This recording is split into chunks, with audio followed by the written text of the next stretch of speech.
السلام علیکم ورحمۃ اللہ وبرکاتہ۔ کن مبارکن۔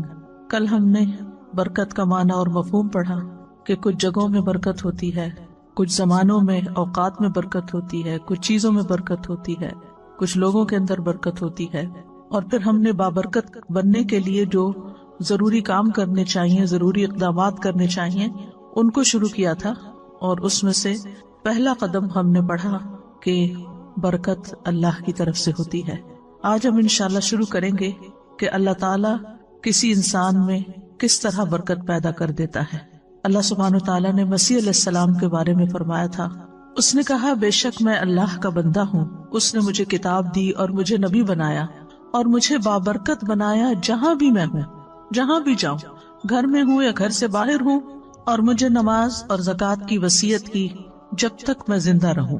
تو اللہ سبحانہ وتعالیٰ نے کچھ لوگوں کو بابرکت بنایا، ان میں برکت اتاری۔ اللہ سبحانہ وتعالیٰ کی برکت حاصل کرنے کے لیے ہمیں کیا کرنا چاہیے؟ سوال یہ پیدا ہوتا ہے کہ اللہ کی برکت کیا ہے، یعنی جو بندوں میں آتی ہے تو اس کا اثر کیا ہوتا ہے، اس کا نتیجہ کیا ہوتا ہے؟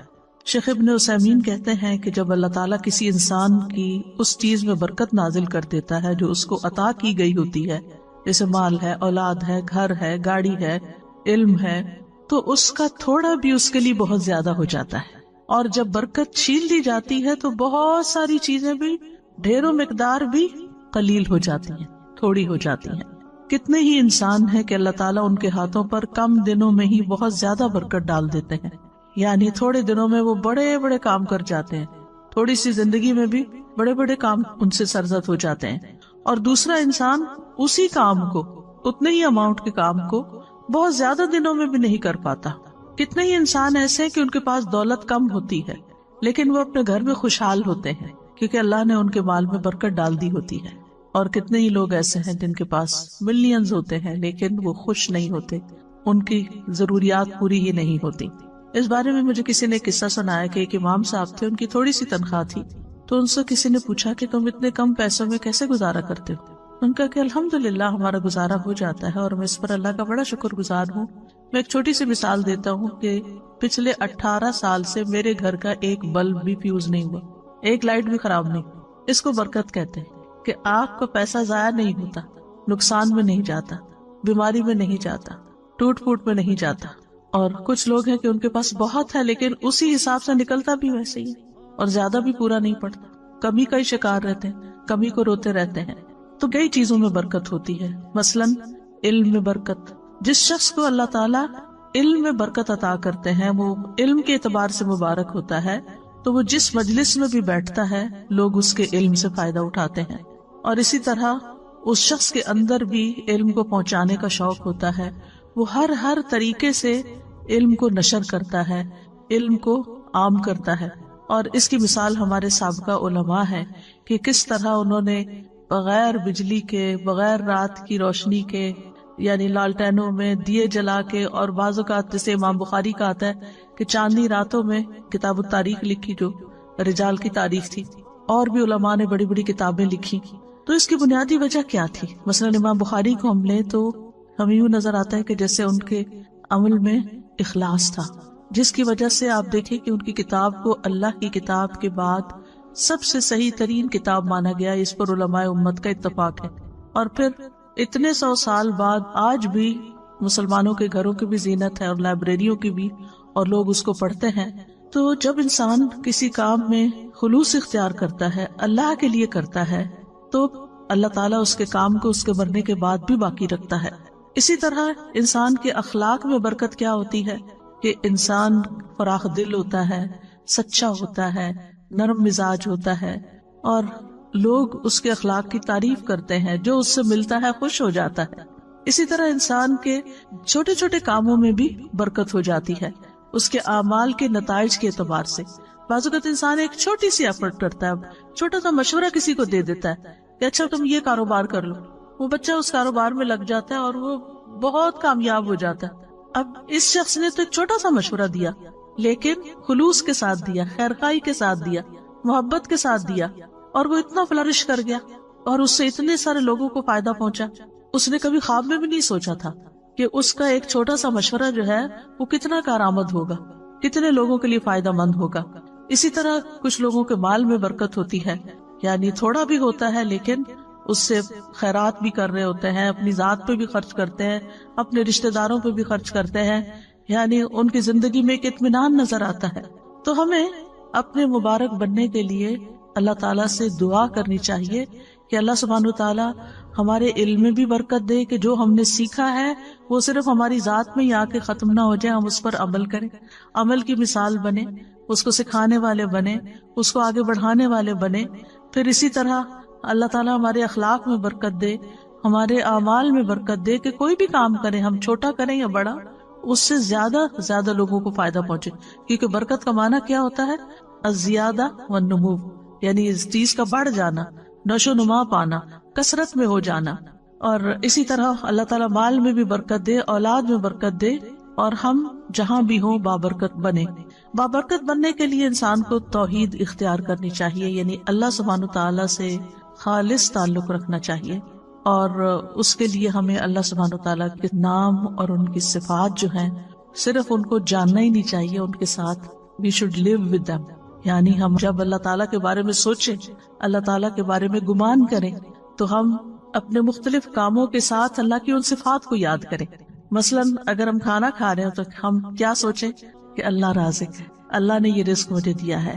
پھر اسی طرح اگر ہمیں کوئی مشکل ہو رہی ہے تو اس کے ناموں کے ساتھ ہم اس کو پکاریں، یا حیو یا قیوم برحمتک استغیث، اللہ کی رحمت کے ساتھ فریاد کریں۔ پھر اسی طرح زندگی کے جو مختلف کام ہیں ان کاموں کے ساتھ ہم اللہ تعالیٰ کی ان صفات کو ریلیٹ کرتے جائیں، تو انشاءاللہ اس طریقے سے آپ کا ایک پرسنل لیول پر اللہ سبحانہ تعالیٰ کے ساتھ ایک تعلق بن جائے گا۔ اس کو ایک چھوٹی سی مثال سے سمجھیں کہ جب آپ دنیا میں کسی انسان سے محبت کرتے ہیں، مثلا اپنے والدین سے، اور ان کی کچھ عادات آپ کے اندر آ جاتی ہیں، تو پھر آپ مینشن کرتے ہیں وہ میری والدہ بھی تھی نا، وہ بھی اسی طرح ہی لوگوں کو کھانا کھلاتی تھی، وہ یوں صدقہ خیرات کرتی تھی، میرے والد تھے نا تو وہ ایسا کرتے تھے۔ یعنی آپ کا ایک کنیکشن ہوتا ہے، جو کام آپ کر رہے ہوتے ہیں نا اس کو کنیکٹ کر لیتے ہیں اپنے پیاروں کے ساتھ، تو ذرا اس سے اور اوپر اٹھ جائیں۔ یعنی جو بھی آپ کام کر رہے ہو تو ساتھ ساتھ اللہ کو یاد کریں۔ ایک تو یہ کہ اللہ سبحانہ تعالیٰ کی ہستی کو یاد کرنا، محسوس کرنا، اور ایک یہ کہ اس کی صفات کے ساتھ، اس کے ناموں کے ساتھ، تو اس طرح آپ کی زندگی میں اور بھی زیادہ برکت ہوگی۔ اور جتنا آپ اللہ سبحانہ تعالیٰ کے لیے خالص ہوتے جائیں گے، اتنا آپ کے دل سے دنیا کے غم اور دنیا کی ہرس اور دنیا کی جو کمی کمزوری ہے، وہ آپ کو جو پریشان کرتی ہے، وہ آپ کے دل سے نکلتی چلی جائے گی۔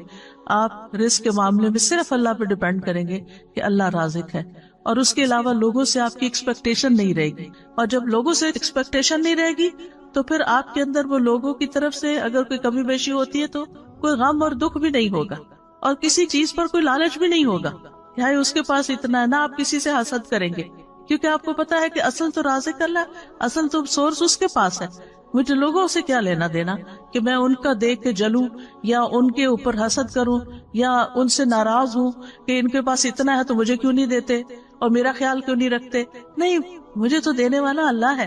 اور جب اللہ پر انسان ڈیپینڈ کرتا ہے تو پھر اس کے دل سے یہ فکر نکل جاتی، اور وہ دیکھتا ہے کہ چڑیوں، پرندوں، چیونٹیوں تک کو وہ رزق دیتا ہے، پتھر کے کیڑوں کو وہ رزق دیتا ہے، تو کیا وہ مجھے نہیں دے گا؟ اور اسی طرح دیگر صفات میں بھی، یعنی اس سے آپ کے دل سے ہرس اور لالچ بھی نکل جائے گی، اور لوگوں کے ساتھ بدگمانی اور لوگوں کے ساتھ گلے شکوے اور لوگوں کی پھر غیبتیں اور یہ ساری چیزیں بھی آپ کے اندر سے نکل جائیں گی۔ پھر اسی طرح ایک اور چیز ہے بابرکت بننے کے لیے کہ اپنے رب کو راضی رکھیں، اس کی اطاعت کر کے اور اس کی نافرمانی کے کام چھوڑ کر۔ ابن القیم رحمۃ اللہ علیہ کہتے ہیں کہ برکت کا جامع راز یہ ہے کہ جو بابرکت شخص ہوتا ہے وہ وقت کی قیمت کو جانتا ہے، اور وہ یہ ہے کہ ہر لمحے اللہ کی رضا کا کام کرنا، یعنی جو بھی کوئی کام کر رہے ہیں اس کو اس طرح چیک کرتے جائیں کہ اس پر اللہ راضی ہے کہ نہیں، اور یہ اس کے وقت اور اس کی قیمت کا تقاضا ہے۔ یعنی میرے وقت کی قیمت کیا ہے کہ میں اس میں وہ کام کروں، چاہے میں دنیا کا کام کر رہی ہوں، چاہے میں دین کا کام کر رہی ہوں، چاہے میں عبادت کر رہی ہوں، کچھ بھی کر رہی ہوں، اس میں مقصود کسی انسان کی خوشی نہ ہو بلکہ اللہ کی خوشی ہو کہ میرا رب راضی ہو جائے گا۔ اور جب رب راضی ہو جائے گا تو آپ دیکھیں گے کہ بندے بھی آپ سے راضی ہو جائیں گے۔ اللہ تعالیٰ جس بندے سے راضی ہوتا ہے نا، اس کے لیے دنیا میں رضا اتار دیتا ہے، اور پھر بندے بھی اس سے راضی ہو جاتے ہیں۔ لیکن اگر اللہ راضی نہیں ہے تو پھر لوگوں کو آپ کتنا بھی راضی کرنے کی کوشش کریں، اللہ کو بھول کر چھوڑ کر، تو وہ راضی نہیں ہو سکتے۔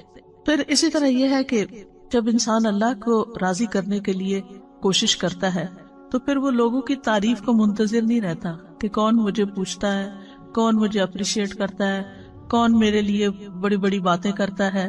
اور پھر انسان کو اس بات کی فکر لگ جاتی ہے کہ اللہ کی نگاہ میں میرا مقام کیا ہے اور میری وہاں بھی قبولیت ہے یا نہیں۔ اس کو اپنے اعمال میں قبولیت کی فکر ہو جاتی ہے، نہ کہ لوگوں کی تعریف کی، کیونکہ ساری دنیا بھی اگر اس کی تعریف کرنے لگے اور اگر اللہ تعالیٰ اس سے راضی نہیں تو ایسے شخص کی زندگی میں کوئی خوشی نہیں ہو سکتی۔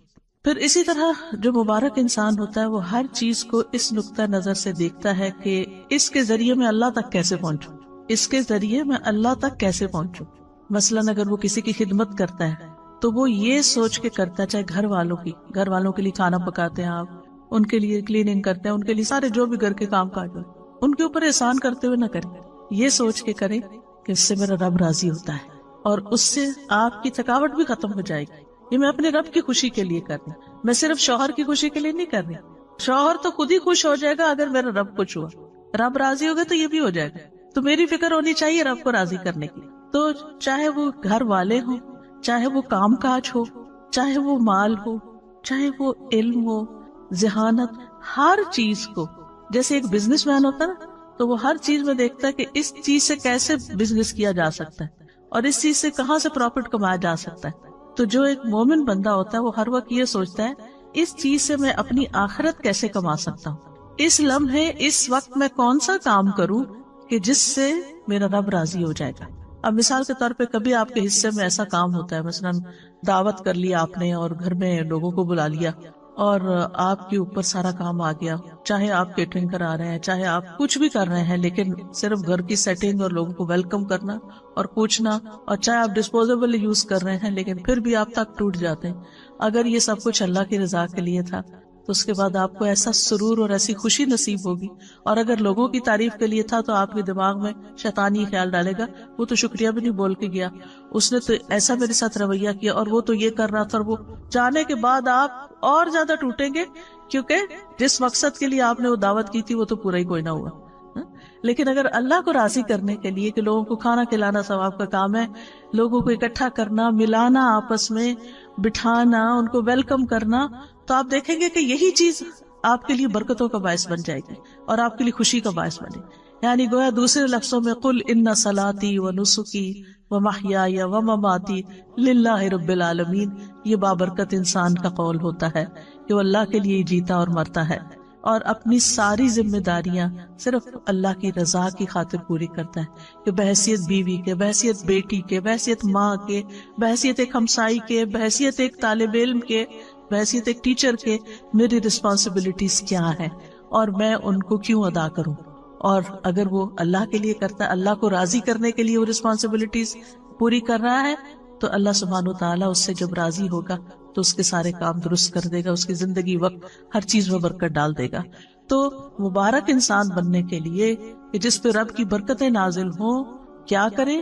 اپنی عادت کے، معمول کے، روٹین کے، ذمہ داریوں کے سارے کام رب کی رضا کے لیے کریں، ایک رب کے لیے ایک ہو جائیں، یعنی ادھر ادھر نہیں، ایک راستہ اختیار کریں اور وہ رب کی رضا کا، تو انشاءاللہ آپ ایک بابرکت انسان بن جائیں گے۔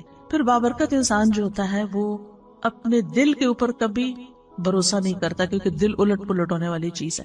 وہ اگر ایمان کی لذت کسی وقت محسوس کر رہا ہے تو اس کو ڈر لگتا ہے کہ کہیں یہ حلاوت مجھ سے چھن نہ جائے، کہیں ایمان کی یہ کیفیت میرے سے دور نہ ہو جائے۔ وہ اپنے دل کی نگرانی کرتا ہے، وہ اپنا محاسبہ کرتا ہے کہ مجھے اپنا ایمان ہر صورت برقرار رکھنا، کیونکہ قرآن مجید میں آتا ہے نا سورۃ الحجرات میں، حبب الیکم الایمان وزینہ فی قلوبکم، اس نے ایمان کو تمہارے دلوں میں محبوب بنا دیا اور اس کو سجا دیا۔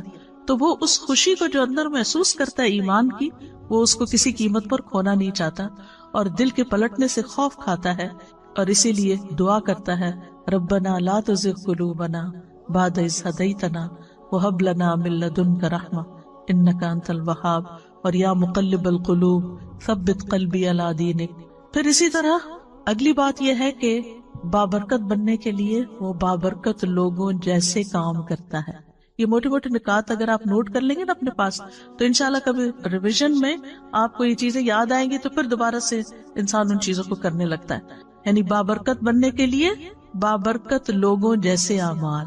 جیسے ہم نے دیکھا کہ انبیاء میں اللہ تعالیٰ نے برکت رکھی، نبی صلی اللہ علیہ وسلم میں برکت رکھی، اور اسی طرح آپ کے جو ساتھی تھے صحابہ کرام ان کے اندر اللہ سبحانہ وتعالیٰ نے برکت رکھی. تو وہ کیا کام کرتے تھے؟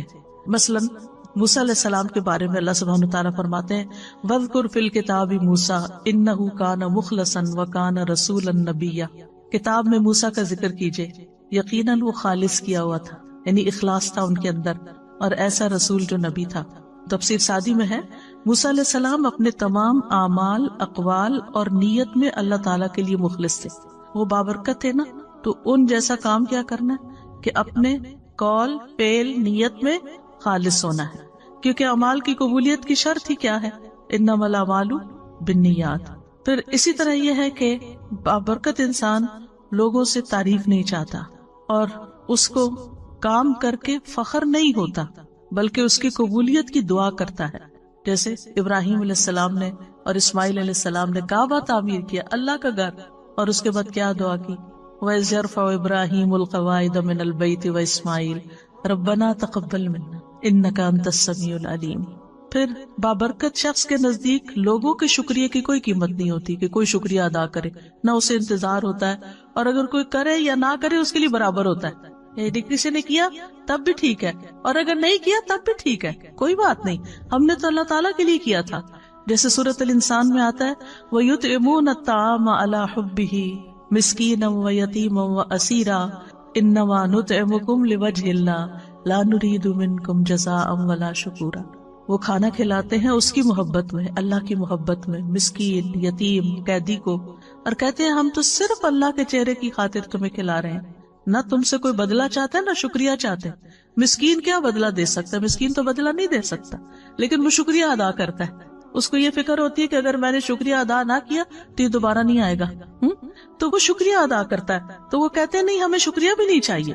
اسی طرح بابرکت انسان جو ہے نا، اس کو لوگوں کے تانوں کی بھی پرواہ نہیں ہوتی. وہ اپنا کام جاری رکھتا ہے، کوئی خوش ہو، کوئی ناراض ہو، کوئی ٹانٹ کرے، کوئی تنقید کرے، کرٹیسائز کرے، کچھ بھی کرے، ملامت کرنے والے کی ملامت سے نہیں ڈرتا.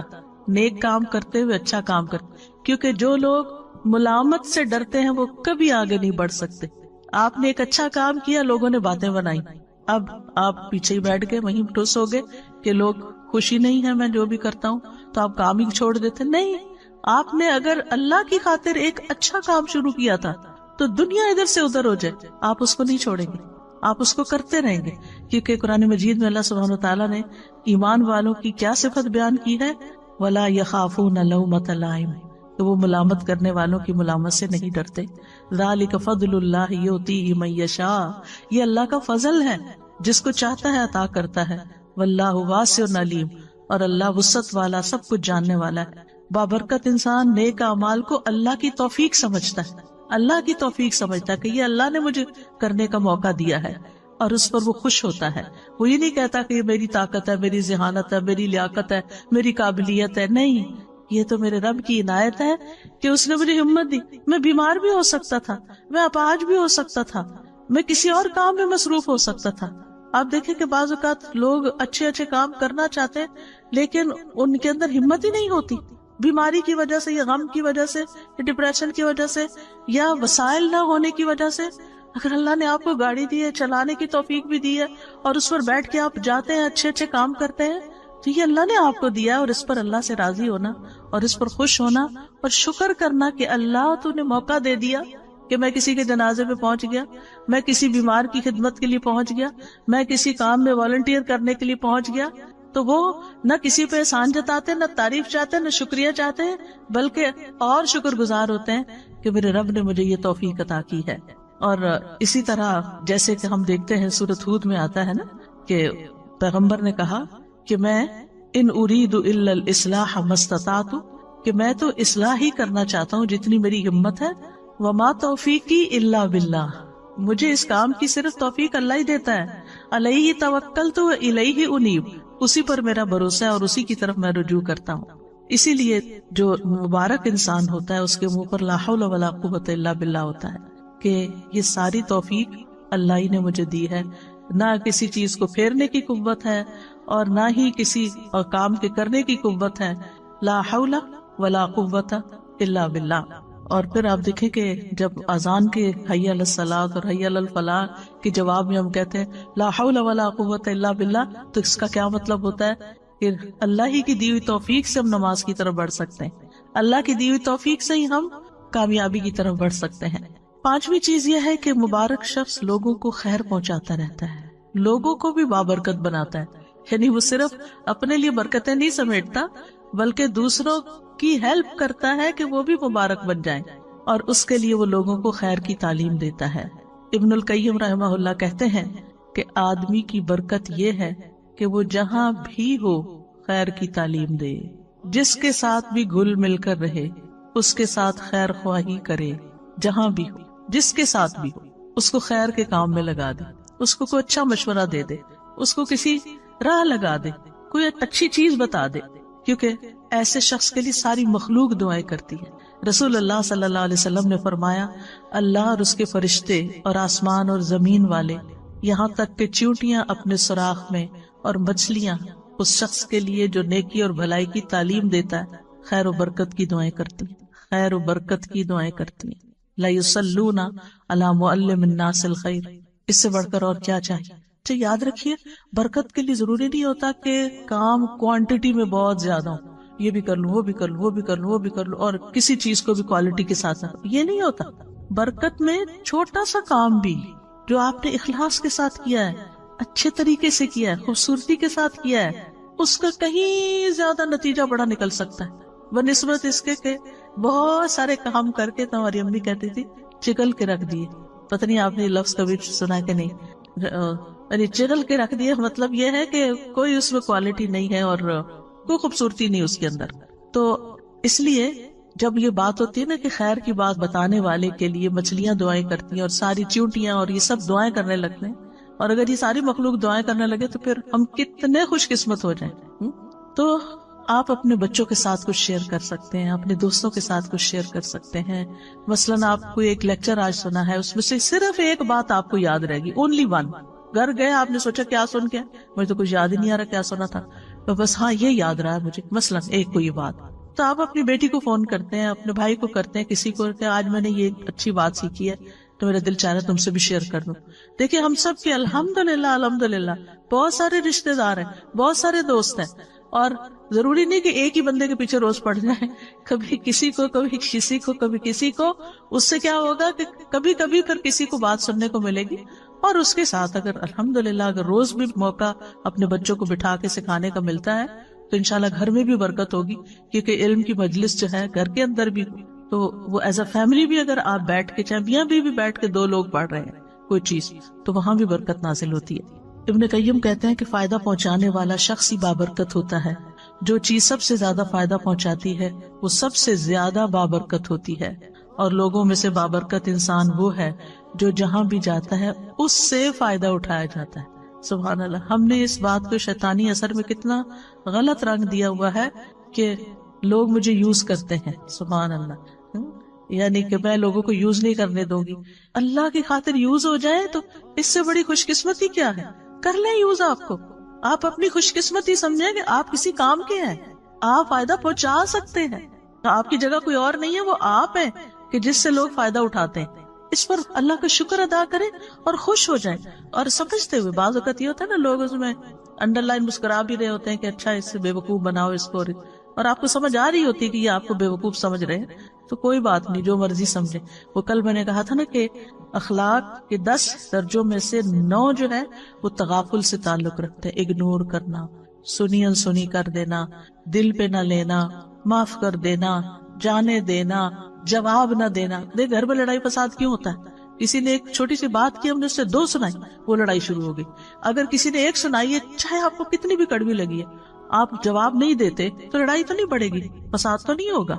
تو اگر دوسرا شخص غلط کر رہا ہے تو آپ بھی اچھا نہیں کر رہے۔ اس نے آگ لگائی، آپ نے تیل ڈالا، اور اگر آپ نے تیل ڈالا تو نتیجہ کیا نکلا؟ بہت بڑا الاؤ بھڑک اٹھا۔ لیکن جو شخص سن کے چپ کر جاتا ہے، ادھر سے ادھر نکل جاتا ہے، اگنور کر دیتا ہے، تغافل کر دیتا ہے، جیسے اس کو پتہ ہی نہیں چلا، بے وقوف ہے وہ، تو کیا فرق پڑتا ہے؟ آپ ہیں تو نہیں نا، آپ کو تو اپنا خود پتا ہے کہ آپ نہیں ہیں، لیکن اگر دوسرے کی ناسمجھی ہے تو وہ اس کی ناسمجھی ہے۔ بعض اوقات لگتا ہے کہ لوگ پھر میرے اوپر چڑھائی نہ کر دیں یا مجھے یہ نہ سمجھیں کہ مجھے کوئی جواب نہیں دینا آتا، تو ہم تابڑ توڑ جواب دیے چلے جاتے ہیں اور بحث کہیں ختم ہی نہیں ہوتی، اور اس میں بعض اوقات پھر ناراضگیاں بھی ہو جاتی ہیں، غصہ بھی ہو جاتا ہے، بد اخلاقی بھی ہو جاتی ہے۔ تو ہم مبارک تو نہ رہے، ہم کہیں گئے اس گھر میں لڑ جھگڑ کے نکل آئے، ہم کوئی مبارک انسان ہے؟ کسی کو خوشی دے کر آئے یا کسی کو تکلیف دے کے آئے؟ لیکن بات کہاں سے شروع ہوتی ہے؟ کسی کی چھوٹی سی بات۔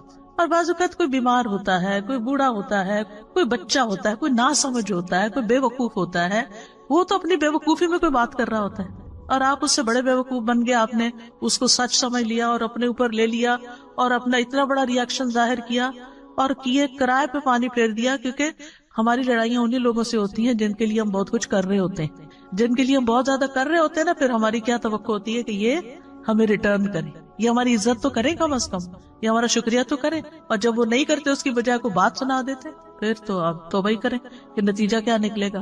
پھر اسی طرح بابرکت انسان کی خوبی کیا ہے کہ وہ دوسروں کو بھی نیک کاموں کی ترغیب دیتا ہے، شوق دلاتا ہے، جیسے اللہ سبحانہ وتعالیٰ فرماتے ہیں قرآن مجید میں، یا ایھا النبی حرض المؤمنین علی القتال، اے نبی مومنوں کو قتال پر ابھاریے، یعنی موٹیویٹ دیم۔ تو یہ نبی صلی اللہ علیہ وسلم کے زمانے میں تھا، اور آپ بھی اور صحابہ بھی یعنی کہ لوگوں کو ترغیب دیتے تھے اچھے کاموں کی۔ لیکن اس کے برعکس مشرکین کے بارے میں قرآن کیا فرماتا ہے؟ کلا بل لا تکرمون الیتیم ولا تحاضون علی طعام المسکین، ہرگز ایسا نہیں، بلکہ تم یتیم کی عزت نہیں کرتے اور نہ تم آپس میں مسکین کو کھانا کھلانے کی ترغیب دیتے، ایک دوسرے کو کہتے نہیں ہو۔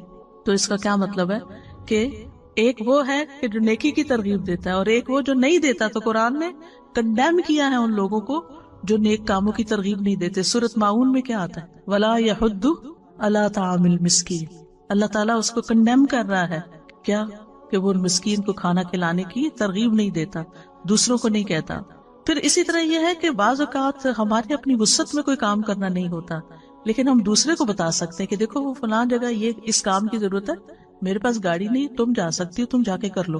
تو آپ نے صرف بتایا۔ تو الدال علی الخیر کفاعلہ، کسی کو نیکی کے کام کا رستہ دکھانے والا ایسا جیسے اس نے خود کر لیا، اس کی اپنی جینوئن ریزن تھی، کسی وجہ سے نہیں گیا، لیکن اس نے کسی کو فون کر دیا۔ نبی صلی اللہ علیہ وسلم کے پاس کبھی کوئی کچھ لینے کے لیے آتا، مانگنے کے لیے، تو آپ فرماتے کہ اس کی سفارش کرو تاکہ تمہیں بھی اجر مل جائے۔ سبحان اللہ، یہ ہے برکت نا، مبارک انسان کہ وہ سارا ثواب خود ہی نہیں لوٹ رہا، وہ کسی اور کو بھی ساتھ شامل کرتا ہے کہ اچھا میں نے تو دینا ہی ہے، جو اللہ چاہے گا اپنے نبی کے ہاتھ سے دلوائے گا، لیکن تم اشفعوا تؤجروا، اس کی شفاعت کرو، سفارش کرو، اجر پاؤ۔ صرف سفارش کر کے تم اجر پا سکتے ہو، اور ہم ہو تو الٹا منع ہی کرتے، اس کو نہ دینا، یہ روز مانگنے آ جاتا ہے۔ لیکن یہ کہ نبی صلی اللہ علیہ وسلم تو دینے والوں میں سے تھے۔ اسی طرح نیک کاموں کی طرف دوسروں کی رہنمائی کر دے۔ ایک شخص نبی صلی اللہ علیہ وسلم کے پاس سواری مانگنے آیا، تو آپ کے پاس سے اسے کوئی سواری نہ ملی جو اسے منزل تک پہنچاتی۔ آپ نے اسے ایک دوسرے شخص کے پاس بھیج دیا، تو اس نے سواری دے دی۔ اس نے آ کے آپ کو بتایا کہ آپ نے مجھے جو بتایا تھا تو میرا کام ہو گیا۔ کئی دفعہ ایسے ہوتا ہے نا کہ لوگ واپس تھینک یو کا میسج کرتے ہیں کہ آپ نے وہ بتایا تھا وہ ہو گیا، تو آپ کو کتنی خوشی ہوتی ہے اس وقت۔ تو آپ صلی اللہ علیہ وسلم نے اس وقت فرمایا، بھلائی کی طرف رہنمائی کرنے والا ثواب میں بھلائی کرنے والے کی ہی طرح ہے۔ سواری اس نے دی، ثواب ان کو بھی ملا کیونکہ انہوں نے راستہ دکھایا تھا، وہاں چلے جاؤ۔ یعنی کبھی آپ صدقہ نہیں کر سکتے، آپ کے پاس نہیں ہوتا، آپ افورڈ نہیں کر سکتے، یا اس وقت آپ کے پاس نہیں ہوتا، تو آپ کسی کو کہہ دیتے کہ دیکھو یہاں صدقہ کر دو۔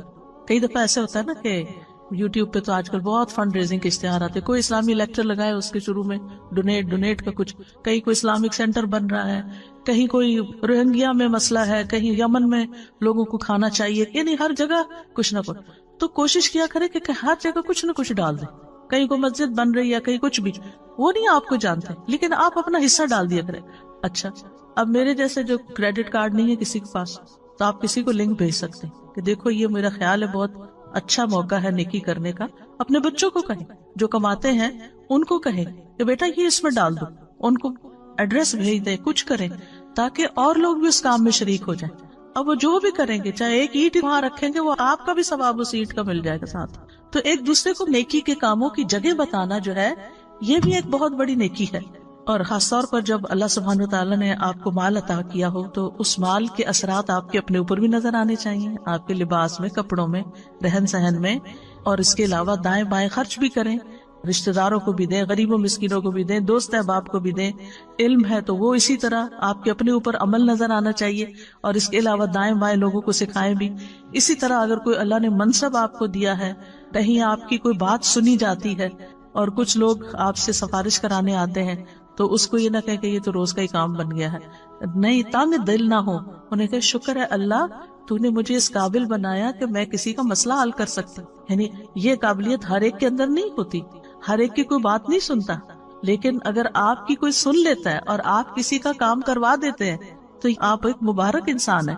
پھر اسی طرح یہ ہے کہ قرآن مجید میں بھی آتا ہے نا فَأَمَّا مَا يَنْفَعُ النَّاسَ فَيَمْكُثُ فِي الْأَرْضِ، اور لوگوں میں سب سے بہترین وہ ہے جو لوگوں کو سب سے زیادہ نفع دیتا ہے. یعنی لائن میں سب سے آگے وہ ہوگا قیامت کے دن کہ جو لوگوں کے لیے زیادہ فائدہ مند ہے. ابن عمر کہتے ہیں ایک آدمی نبی صلی اللہ علیہ وسلم کے پاس آیا اور کہا اللہ کے رسول کون سے لوگ اللہ کو زیادہ پیارے ہیں اور کون سے اعمال اللہ کو زیادہ پسند ہیں؟ تو رسول اللہ صلی اللہ علیہ وسلم نے فرمایا وہ لوگ اللہ تعالیٰ کو زیادہ محبوب ہیں جو دوسرے لوگوں کے لیے سب سے زیادہ فائدہ مند ہوں، اور اللہ عز و جل کے نزدیک سب سے زیادہ پسندیدہ اعمال یہ ہیں کسی مسلمان کو خوش کرنا یا کسی کی تکلیف دور کرنا. آپ کو پتا چل رہا ہے کہ کوئی پین میں ہے اور آپ کو کچھ نہ کچھ سوج رہا ہے، لیکن آپ کہتے ہیں وہ جانے، اس کا کام جانے، میں کیوں بتاؤں.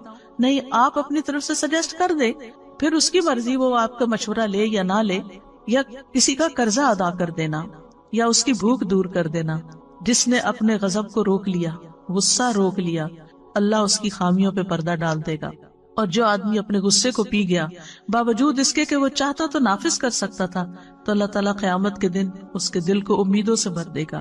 جو اپنے بھائی کے ساتھ اس کی ضرورت پوری کرنے کے لیے چلا یہاں تک کہ اسے پورا کر دیا، اللہ اس کو اس دن ثابت قدم رکھے گا جس دن قدم ڈگمگا جائیں گے. پھر اسی طرح لوگوں کو توحید سکھائیں، جس طرح نبی صلی اللہ علیہ وسلم نے ابن عباس کو وہ کلمات سکھائے تھے جب آپ کے ساتھ گدھے پہ سوار تھے.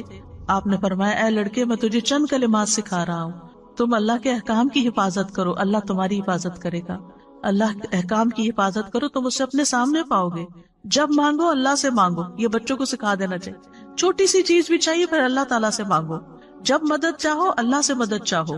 جان رکھو ساری دنیا مل کے تمہیں کوئی فائدہ دینا چاہے نہیں دے سکتے مگر وہ جو اللہ نے تمہارے لیے لکھ دیا، اور سب مل کے نقصان دینا چاہے نہیں دے سکتے مگر وہ جو اللہ نے تمہارے لیے لکھ دیا. قلم اٹھا لیے گئے، صحیفے خشک ہو گئے. اسی طرح مصیبت آنے پر لوگوں کو اچھی نصیحت کریں، اللہ کے تقوی کا حکم دیں، صبر کی نصیحت کریں. جیسے نبی صلی اللہ علیہ وسلم ایک قبر کے پاس سے گزر رہے تھے اور روتی ہوئی عورت کو دیکھا تو آپ نے اس کو نصیحت کی. اور پھر اسی طرح یہ ہے کہ غم میں، ڈپریشن میں، اداسی میں، دکھ میں دوسروں کو امید دلائیں کہ یہ دن گزر جائیں گے، حالات اچھے ہو جائیں گے، سب ٹھیک ہو جائے گا.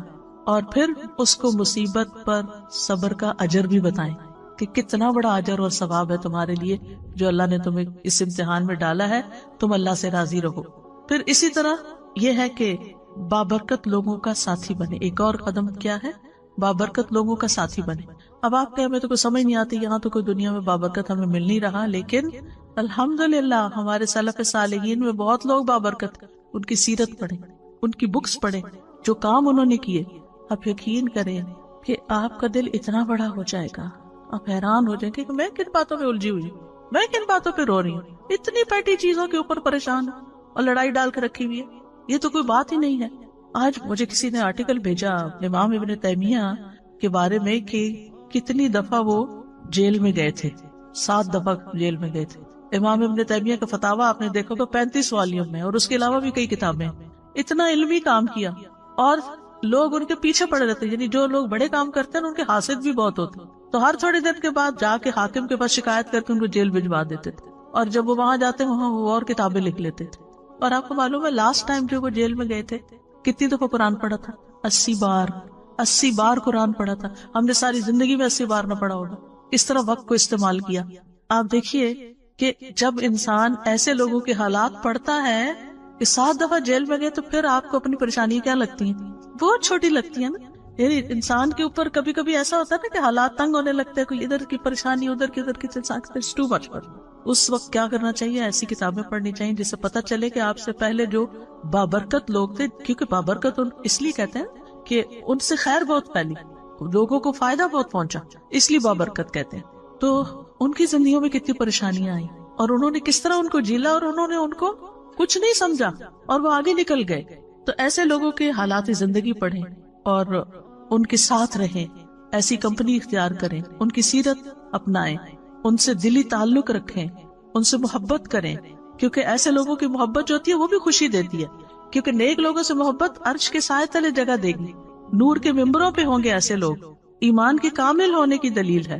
اور حدیث قدسی میں آتا ہے جو لوگ میری رضا کی خاطر آپس میں محبت کرتے ہیں ان کے لیے میری محبت واجب ہو جاتی ہے، وجبت محبتی للمتحابین فیہ، جو اللہ کی خاطر محبت کرتے ہیں۔ اچھا، ایک ہوتا ہے نا جس سے ہم انس رکھتے ہیں، اس سے محبت کرتے ہیں اور اس کو ہم اوپر ٹیگ لگا دیتے ہیں اللہ کی خاطر محبت ہے۔ اس کے برعکس ایک اور انسان ہے، وہ تھوڑا اجنبی ہم سے لیکن ہے نیک، تو ہمیں اس سے بھی محبت کرنی چاہیے۔ یعنی صرف اس سے محبت نہ کریں جو آپ سے کرتا ہے، آپ یہ دیکھیں کہ جس سے میں محبت کری اس کے اندر کتنی خوبی۔ اب مثلا جو لوگ فوت ہو چکے ہیں ہمارے آباء و اجداد میں سے، پریڈیسیسر سلف صالحین، وہ تو ہمیں نہیں جانتے۔ کیا ابو بکر آپ کو جانتے ہیں؟ بلال رضی اللہ عنہ آپ کو جانتے ہیں؟ نہیں، لیکن ہم ان سے محبت کرتے ہیں اللہ کی خاطر۔ تو جو اللہ کی خاطر کسی سے محبت کرتا ہے بغیر بدلے چاہنے کے کہ مجھے اس سے کچھ ملے، کسی مطلب مقصد لالچ میں نہیں محبت کرتا، بلکہ صرف اللہ کی رضا کے لیے، اس کی نیکی کی وجہ سے، اس کے اچھے اخلاق کی وجہ سے، تو یہ چیز انسان کو بابرکت بناتی ہے، انسان کے اندر پھر وہ ٹریٹس آ جاتے ہیں۔ پھر اسی طرح یہ ہے کہ انسان قیامت کے دن انہی لوگوں کے ساتھ ہوگا جن سے وہ محبت کرتا ہے۔ تو دنیا میں بھی نیک لوگوں کی صحبت کا فائدہ ہے اور آخرت میں بھی۔ امام مالک سے کسی نے پوچھا مجھے ایسا عمل بتائیے جو مجھے جنت میں داخل کر دے، تو انہوں نے کہا صالحین کی محبت کو اپنے اوپر لازم کر لو، ہو سکتا ہے کہ اللہ تعالیٰ ان میں سے کسی کے دل کو جھانکے اور اس میں تمہارا نام لکھا ہو اور اللہ تمہیں بخش دے اور جنت میں داخل فرما دے۔ یعنی صالحین کی محبت دنیا میں بھی انسان کو نیکی کی طرف لاتی ہے اور آخرت میں بھی انسان کو کامیابی کی طرف لائے گی۔ پھر ساتویں چیز یہ ہے کہ گڑ گڑا کے دعائیں کرنا کہ اللہ برکتیں دے، اللہ کے سامنے عاجزی اختیار کرنا، گریہ وزاری کرنا، جیسے نبی صلی اللہ علیہ وسلم نے غزوہ بدر کے موقع پر کی تھی۔ آٹھویں چیز ہے مبارک بننے کے لیے بہت زیادہ شکر گزار ہونا، شکارن رب جعلنی لکا شکارن لکا ذکارن لکا رہابن۔ یہ شکار ہونے کی جو خصوصیت ہے، ہر چیز پہ شکر، نعمت پہ بھی شکر اور تکلیف پہ بھی شکر، شکر ہی شکر، شکر ہی شکر، شکوہ نہیں، نو کمپلینٹس، نو کمپلینٹس۔ جس حال میں اللہ نے رکھا ہے، جو دیا ہے، جو بھی ہے، آپ یقین کریں کہ جب انسان کی زندگی آگے بڑھتی ہے تو پیچھے کے حالات کو دیکھتا ہے تو انسان کہتا ہے شکر ہے الحمدللہ کہ وہ فلاں چیز اس وقت نہیں ہوئی۔ اس وقت تو بہت برا لگتا ہے، لیکن بعد میں انسان کو سمجھ آتی ہے کہ تو اچھا ہوا تھا۔ لیکن عقل مند کون ہے اور فائدہ مند کون ہے؟ جس نے اس وقت جب اس کو تکلیف پہنچی تھی شکر کر لیا تھا کہ اللہ اس میں بھی کوئی خیر ہوگی۔ پھر اسی طرح یہ ہے کہ بابرکت انسان اللہ کی نعمت کو اپنی کرامت نہیں سمجھتا، یعنی اللہ تعالیٰ کا فضل سمجھتا ہے۔ یعنی بعض اوقات ایسا ہوتا ہے نا کہ انسان کے ساتھ کچھ اچھی چیزیں پیش آنے لگتی تو انسان سمجھتا ہے بڑا نیک ہو گیا ہوں، آپ نے کوئی چیز سوچی وہ ہو گئی یا کچھ اس طرح کے۔ تو اس طرح کی چیزیں جو ہے نا یہ راز میں ہونی چاہیے کہ آپ کو کوئی ایسا خواب آ جاتا ہے، لوگ بہت انسسٹ کرتے ہیں نا کوئی خواب سنائے اچھا سا، یا کبھی آپ کو پوچھتے ہیں آپ کو کبھی فلاں نظر آیا، یہ ہوا۔ اگر کوئی بھی اللہ نے آپ کو چیز دکھائی ہوئی ہے تو ان چیزوں کو راز میں رکھیں، راز آپ کے اور اللہ سبحانہ وتعالیٰ کے بیچ میں ہو، کیونکہ یہ جو کرامتوں کا اظہار کرنا ہوتا ہے نا، میرے ساتھ یہ بھی ہوا اور یہ بھی ہوا اور یہ بھی، یہ انڈائریکٹلی اپنے آپ کو بڑا ثابت کرنا ہوتا ہے کہ میں اللہ کا بڑا پیارا ہوں، میری قدر کرو۔ تو اس سے بھی بچنا چاہیے۔ یعنی اللہ نے اگر آپ کے اوپر کوئی فضل کیا ہے، کوئی انعام کیا ہے، تو اس پر شکر ادا کریں، نہ کہ اس کو اپنی کرامت سمجھے۔ پھر اسی طرح یہ ہے کہ برکت کو بڑھانے کے اسباب کیا ہے، یعنی برکتیں کیسے بڑھیں۔ خلاصہ کر دیتی ہوں، سب سے پہلی چیز ہے ایمان اور تقوی۔ اللہ تعالیٰ فرماتے ہیں سورۃ الاعراف 96 میں، اور اگر واقعی بستیوں والے ایمان لے آتے اور تقوی اختیار کرتے تو ہم ضرور ان پر آسمان اور زمین سے بہت سی برکتیں کھول دیتے، لیکن انہوں نے جھٹلایا تو ہم نے انہیں اس کی وجہ سے پکڑ لیا جو وہ کمائی کرتے تھے۔ تو ایمان اور تقوی برکتیں لانے کا سبب ہے. پھر قرآن کی قرات اور اس پر تدبر اور عمل، یہ برکت کا سبب ہے. سورۃ صاد میں اللہ تعالیٰ فرماتے ہیں جو کتاب ہم نے آپ کی طرف نازل کی ہے بڑی برکت والی ہے تاکہ لوگ اس کی آیات میں غور و فکر کریں اور اہل عقل اس سے سبق حاصل کریں. ویکینڈ پہ تدبر کی کلاس ہوتی ہے تو اس کو جوائن کر لیں، چاہے آن لائن کریں یا یہاں آ جایا کریں. لیکن یہ کہ قرآن کو غور و فکر سے پڑھنا، ڈیپتھ میں پڑھنا، توجہ سے پڑھنا، یہ بھی برکت لانے کا ذریعہ ہے. سورۃ الانعام میں اللہ تعالیٰ فرماتے ہیں وَهَذَا كِتَابٌ أَنزَلْنَاهُ مُبَارَكٌ فَاتَّبِعُوهُ وَاتَّقُوا لَعَلَّكُمْ تُرْحَمُونَ. اور یہ ایک کتاب ہے جسے ہم نے نازل کیا ہے، بڑی برکت والی ہے، بس اس کی پیروی کرو، یعنی اس کو فالو کرو، اس پہ عمل کرو اور تقوی اختیار کرو تاکہ تم پہ رحم کیا جائے. پھر قرآن کے اوپر عمل کے نتیجے میں اعمال میں برکت ہو جاتی ہے، یعنی ہمارے کاموں میں برکت ہو جاتی ہے. اللہ سبحانہ وتعالیٰ سورۃ المائدہ میں فرماتے ہیں وَلَوْ أَنَّهُمْ أَقَامُوا التَّوْرَاةَ وَالْإِنْجِيلَ وَمَا أُنزِلَ إِلَيْهِمْ مِنْ رَبِّهِمْ لَأَكَلُوا مِنْ فَوْقِهِمْ وَمِنْ تَحْتِ أَرْجُلِهِمْ. اگر وہ واقعی تورات اور انجیل کی پابندی کرتے اور اس کی جو ان کی طرف ان کے رب کی طرف سے نازل کیا گیا تو یقیناً وہ اپنے اوپر سے اور اپنے پاؤں کے نیچے سے کھاتے، یعنی اتنی برکتیں ان پر نازل ہوتی. پھر خاص طور پر سورۃ البقرہ پڑھنا، یعنی اس کی ایک روٹین بنا لیں. اس کا یہ مطلب نہیں خالی سورۃ البقرہ ہی پڑھتے رہے اور باقی قرآن نہیں پڑھیں. سارا قرآن بابرکت ہے لیکن سورۃ البقرہ کی خاص خصوصیت بیان کی گئی. اس کا پڑھنا باعث برکت ہے اور اس کا چھوڑنا باعث حسرت ہے، اور جادوگر اس کے اوپر قابو نہیں پا سکتے. پھر اسی طرح برکتوں کی دعائیں دینا. نبی صلی اللہ علیہ وسلم جب کسی کی شادی ہوتی تو اس کو مبارکباد دیتے، بارک اللہ لکا بارک علیکا وجمع بینکما فی خیر. اللہ تمہیں برکت دے، تم پہ اپنی برکت نازل فرمائے اور تم دونوں کو خیر کے ساتھ اکٹھا رکھے. بچہ پیدا ہو تب برکت کی دعا، کسی کا کھانا کھائیں کھلائیں، یعنی ہر وقت ان کے اندر برکتوں کی دعا. اور اسی طرح سلام جو ہے السلام علیکم ورحمۃ اللہ وبرکاتہ، تحیۃ مبارکۃ. پھر اسی طرح خرید و فروخت میں سچائی اختیار کرنا، خرید و فروخت میں سچائی یعنی فیئر ڈیلنگ بزنس کے اندر، تو اس میں انشاءاللہ جو بھی پروفٹ ہوگا تھوڑا یا زیادہ اس میں برکت ہو جائے گی. اسی طرح جو ڈیوٹی آپ کی ہو، کام ہو، جاب ہو، اس کو صحیح طور پر انجام دینا، تو اس کی آمدنی میں آپ کے لیے برکت ہو جائے گی. پھر اسی طرح دن کے پہلے حصے پہ کام کرنا، صبح کے وقت وہ برکت والا وقت ہے، اور اس وقت اس کے لیے دعا ہے اللہم بارک لی امتی فی بکورہا.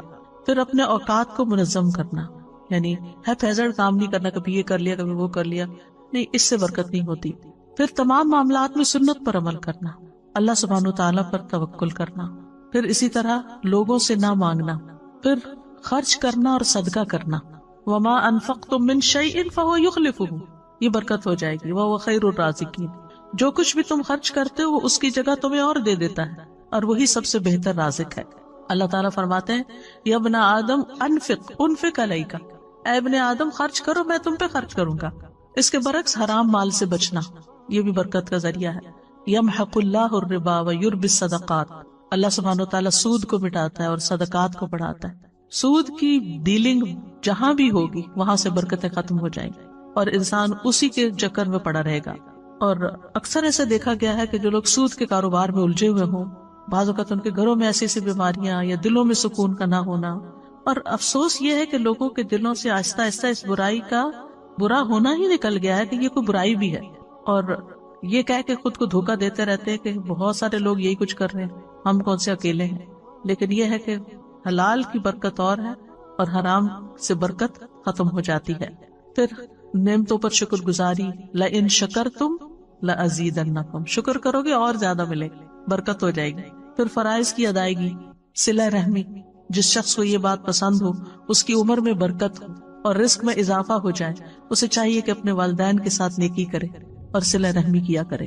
پھر استغفار پر ہمیشگی، وَقُلْتُ اسْتَغْفِرُوا رَبَّكُمْ إِنَّهُ كَانَ غَفَّارًا يُرْسِلِ السَّمَاءَ عَلَيْكُمْ مِدْرَارًا، برکتیں ہوگی، آسمان سے نازل ہوگی، بارشیں ہوں گی استغفار کی کثرت سے، اللہ کا ذکر. پھر اسی طرح کھانے پینے میں ان چیزوں کا استعمال جن میں برکت بتائی گئی ہے، جیسے زیتون ہے. رسول اللہ صلی اللہ علیہ وسلم نے فرمایا زیتون کھاؤ اور اس کو لگاؤ، بے شک یہ مبارک درخت ہے. کلونجی، آپ نے فرمایا یہ کلونجی ہر بیماری کی دوا ہے سوائے موت کے، اس کو حبۃ البرکہ بھی کہا گیا، برکت والا دانہ. پھر شہد، قرآن نے اس پر گواہی دی کہ فیہ شفاء للناس، اس میں لوگوں کے لیے شفا ہے. پھر زمزم، رسول اللہ صلی اللہ علیہ وسلم نے فرمایا روئے زمین پر سب سے بہترین پانی زمزم ہے، بھوکے کے لیے کھانا اور بیمار کے لیے شفا ہے۔ بارش کا پانی، وَنَزَّلْنَا مِنَ السَّمَاءِ مَاءً مُبَارَكًا، مثلا اگر کوئی بیمار ہے تھوڑا سا شہد لیں، تھوڑا سا بارش کا پانی اس میں ڈالیں اور تھوڑا زمزم ڈالیں تو اس کو ملا کے آپ اس کو پلائیں تو آپ دیکھیں کتنی ساری برکتیں اکٹھی ہو جائیں گی، تو اللہ تعالیٰ شفا دے گا۔ پھر سحری کھانا، جو روزہ رکھتے ہیں تھوڑا بھی کھا لے تو دن گزر جاتا ہے، ورنہ ہر تھوڑی دیر کے بعد بھوک لگ جاتی ہے۔ تسحروا فإن فی السحور برکہ، وہ برکت والا کھانا ہے اور وہ ظاہر برکت والا ہے تو غذا بھی بنے گا، شفا بھی بنے گا۔ پھر اسی طرح بکری میں برکت ہے، رسول اللہ صلی اللہ علیہ وسلم نے فرمایا بکریاں رکھو کہ ان میں برکت ہے۔ اب یہاں تو آپ نہیں رکھ سکتے لیکن یہ کہ غریبوں کو لے کے دے سکتے، بیک ہوم آپ کے اگر کوئی رشتہ دار گاؤں وغیرہ میں رہتے ہیں تو ان کو بکریاں لے کر دیں، وہ پالیں اور ان سے آگے آگے نسل بڑھے۔ خاص طور پر دودھ دینے والی بکری اگر لے کے صدقہ کرے تو بہت بڑا ثواب ہے۔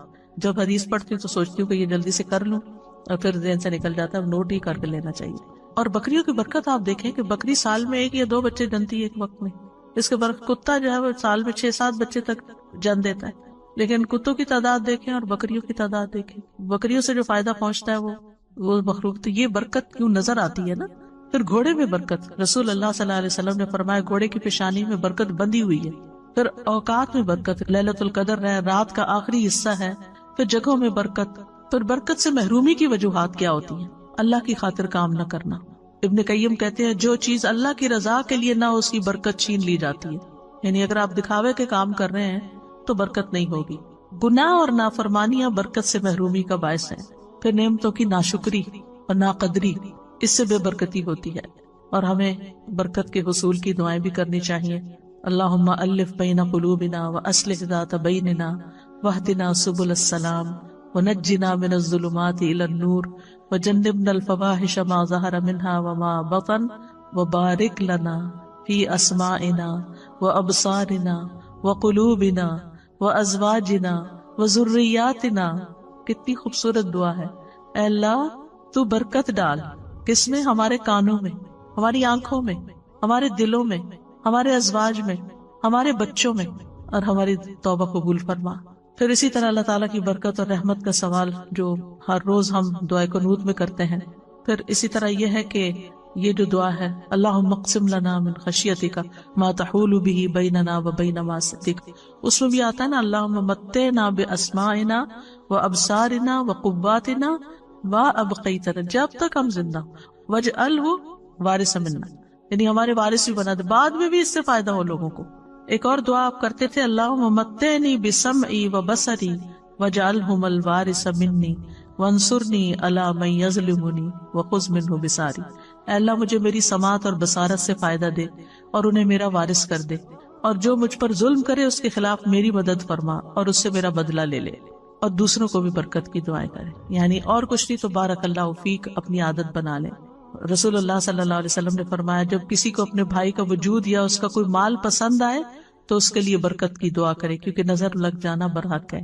پھر سلام کے وقت برکت کی دعا، ملاقات کے وقت، تعارف کے وقت بارک اللہ فیک کا کہنا، پھر نئے بچے کو دعا دینا اور اس میں بھی برکت کے الفاظ آتے ہیں۔ صائب بن یزید کہتے ہیں میری خالہ مجھے نبی صلی اللہ علیہ وسلم کے پاس لے گئی اور عرض کیا اللہ کے رسول میرا بھانجا بیمار ہے، تو آپ نے میرے سر پر ہاتھ پھیرا اور میرے لیے برکت کی دعا کی، اور کمانے والے ہاتھ میں برکت کی دعا دینا۔ پھر اسی طرح خادموں کے مال، رزق اور اولاد میں برکت کی دعا، کس طرح حضرت انس رضی اللہ عنہ کو نبی صلی اللہ علیہ وسلم نے برکت کی دعا دی تھی، اللہم اکثر مالہ وولدہ وبارک لہ فیما آتیتہ، اور ان کی زندگی میں اللہ نے ان کو مال، اولاد، ہر چیز میں برکتیں عطا کی تھی۔ ام سلیم کو نبی صلی اللہ علیہ وسلم نے اس رات برکت کی دعا دی تھی جب ان کا بیٹا فوت ہو گیا تھا اور انہوں نے صبر کیا تھا اور اپنے شوہر کے ساتھ حسن سلوک کیا تھا، تو کہتے ہیں کہ ان کا جو بیٹا پیدا ہوا اس کے آگے 10 بیٹے پیدا ہوئے، 10 کے 10 عالم تھے جن سے بے پناہ لوگ فائدہ اٹھاتے تھے صرف ایک عورت کے صبر کی وجہ سے۔ تو صبر کرنا اور حسن سلوک کرنا کتنی بڑی خیر لاتا ہے، اور اس کے برعکس اگر بیٹا فوت ہو گیا اور رونا دھونا اور شکوے شکایتیں، ساتھ کیا آئے گا؟ کچھ بھی نہیں، جو ہے وہ بھی چلا جائے گا، بے برکتی۔ تو ام سلیم کا واقعہ جو ہے وہ بہت بڑی مثال ہے ہمارے لیے کہ کس طرح انہوں نے اپنے شوہر کی خاطر مدارت کی، اور بچہ گھر میں پڑا تھا، فوت ہو چکا تھا۔ ایک ماں کا دل کیسا ہوتا ہے، دوسرے بھی پسیر جاتے ہیں جب کوئی ایسی خبر سنتے ہیں، لیکن یہ کہ جو اللہ کی خاطر صبر کرتے ہیں پھر اللہ سبحانہ وتعالیٰ ان کو تھام لیتا ہے اور ان کی زندگیوں میں اور اولادوں میں بھی برکت عطا کرتا ہے. اصل میں نا بابرکت ہونے کی ضرورت کیوں ہے؟ یہ زندگی ہے بہت چھوٹی سی، تھوڑے دن کے لیے ہم یہاں اس دنیا میں، اور اب ہم اتنی ساری گزار چکے ہیں، آگے پتہ نہیں کتنے دن زندہ ہیں. تو جتنی بھی ہمارے پاس زندگی ہے نا، تھوڑا سا بھی وقت ہے نا، تو مقصد کیا ہے یہ ٹاپک کرنے کا کہ یا اللہ اس ہمارے تھوڑے سے وقت میں بھی ہم سے اتنے اچھے اچھے کام لے لے اور اتنی ساری نیکیاں ہم کر جائیں کہ وہ جنت کے اعلیٰ درجات اور تیرا قرب ہمیں نصیب. یہ مقصد ہے.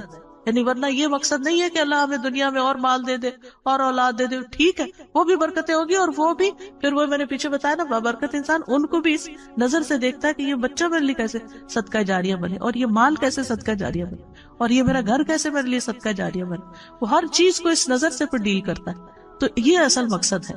اب یہ ہے کہ بعض اوقات یعنی ہمارے اندر ایک کنفیوژن ہوتی ہے کہ ہم مبارک ہوں تو پھر کیا لوگ ہم سے تبرک حاصل کرنے لگے. یہ نہیں ہونا چاہیے. ٹھیک ہے، یعنی برکت کسی چیز میں اللہ سبحانہ وتعالیٰ ڈالتا ہے، اور وہ ہمیں شریعت سے پتا چلتا ہے کہ کیا کیا چیزوں میں اللہ نے برکت ڈالی ہوئی ہے.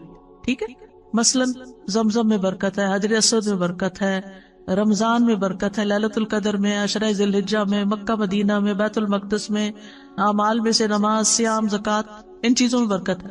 ہم ان سے برکت حاصل کر سکتے ہیں. ٹھیک ہے، اللہ نے ان میں ڈالی ہے، ہم ان کو استعمال کریں گے، اللہ تعالیٰ ہماری طرف بھی برکت لوٹائے. لیکن کسی انسان کو یہ سمجھ کر کہ یہ مبارک انسان ہے اس کو چھونے لگ جائیں، یا یہ کہ اس کے ساتھ خود اپنے آپ کو لگائیں کہ ہمیں بھی برکت آ جائے، یا یہ کہ جیسے خانہ کعبہ کے لوگ غلاف کو سمجھتے ہیں کہ اس سے ہم کو برکت مل جائے گی، یہ کام نہیں کرنے چاہیے. اسی طرح بعض اوقات آپ کو یاد ہوگا جیسے اسکولوں میں میلاد ہوتا تھا تو بعد میں کیا بانٹتے تھے، تبرک نہیں کہنا چاہیے. ٹھیک ہے نا، یہ ہم نے خود ہی نام دے دیے ہیں. اسی طرح لوگ صالحین کی قبروں سے جا کے برکت حاصل کرنے لگتے ہیں، وہ بھی نہیں ہونی چاہیے. تو نبی صلی اللہ علیہ وسلم کے علاوہ آپ کا پانی، آپ کا لعاب، آپ کے بال، آپ کی وہ سب چیز بابرکت ہے کیونکہ اللہ نے ان کو بابرکت بنایا ہے. لیکن اس کے علاوہ کسی اور استاد، شیخ، بڑے بزرگ، کسی کی کوئی چیز اس کی ذات میں نہیں ہے کوئی برکت. اس کے علم کے ذریعے برکت حاصل کریں، اس کے عمل کے ذریعے، اخلاق کے ذریعے، کسی کام کے ذریعے، لیکن ذات میں نہیں. ٹھیک ہے، ذات میں جن چیزوں کی برکت ہے وہ ہمیں نص سے پتہ چلتا ہے. اب سوال یہ پیدا ہوتا ہے کہ کسی شخص کو یہ کہہ سکتے ہیں کہ یہ مبارک شخص ہے، یہ مبارک انسان ہے. تو ہر مسلمان مبارک ہے، اسلام کی وجہ سے، ایمان کی وجہ سے، یاد رکھیں.